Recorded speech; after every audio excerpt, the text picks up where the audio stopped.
സ്വർഗത്തെക്കുറിച്ചുള്ള ചോദ്യത്തിന് അനുഭവവേദ്യമല്ലാത്തത് കൊണ്ട് ഉത്തരമില്ലെന്ന് വരുമ്പോൾ ബ്രഹ്മാവിൻ്റെയും മറ്റും അസ്തിത്വവും ആയുസ്സും അസന്നിഗ്ധമായി നിർവചിക്കുന്നതിൽ യുക്തി പറഞ്ഞു തരുമോ? വളരെ നല്ല ചോദ്യമാണിത്. ഇവിടെ നമ്മൾ മനസ്സിലാക്കേണ്ടത്, സ്വർഗത്തെക്കുറിച്ചുള്ള ചോദ്യത്തിന് ഒരിക്കലും നമ്മൾ മറുപടി പറയാതെ ഇരുന്നിട്ടില്ല.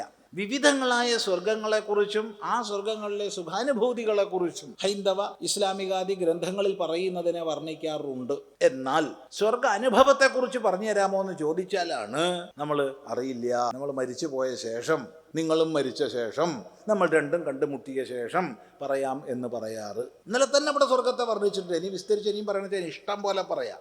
എന്തൊക്കെയാ സുഖം, എന്തൊരു സുഖം, അത് വർണ്ണിച്ചാൽ തന്നെ. എന്നിട്ട് പിന്നെ അത് വർണ്ണിക്കില്ല എന്നാ പറയണത്. മറിച്ച് സ്വർഗാനുഭവത്തെക്കുറിച്ച് അത് അനുഭവമില്ലാത്തതുകൊണ്ട് നമുക്ക് പറയാൻ വയ്യ എന്നാണ് പറയുക. ബ്രഹ്മാവ് തുടങ്ങിയവരുടെ ആയുസ്, ഇന്ദ്രൻ തുടങ്ങിയവരുടെ ആയുസ്, മനു തുടങ്ങിയവരുടെ ആയുസ് ഇതൊന്നും അനുഭവപ്പെടേണ്ട വിഷയമല്ല. അത് തീർത്തും താത്വികമായി തിയറട്ടിക്കലായിട്ടുള്ള വിഷയമാണ്. താത്വികമായ വിഷയം എങ്ങനെ ആചാര്യൻ താത്വികമായി വർണ്ണിച്ചിട്ടുണ്ടോ അതിനെ നമ്മൾ ശ്രദ്ധയോടുകൂടി പഠിച്ച് നമുക്ക് പറയാം. രണ്ടിൻ്റെ വ്യത്യാസം മനസ്സിലാക്കുക. താത്വികമായ വിഷയങ്ങളൊക്കെയും ശാസ്ത്രത്തിൽ ശ്രദ്ധയുള്ളവർക്ക് പറയാം. അത് സ്വാനുഭവം ആവശ്യമില്ല. അവിടെ അത് സ്വാനുഭവത്തിൻ്റെ വിഷയമല്ല. ഇതാണ് അവ തമ്മിലുള്ള വ്യത്യാസം.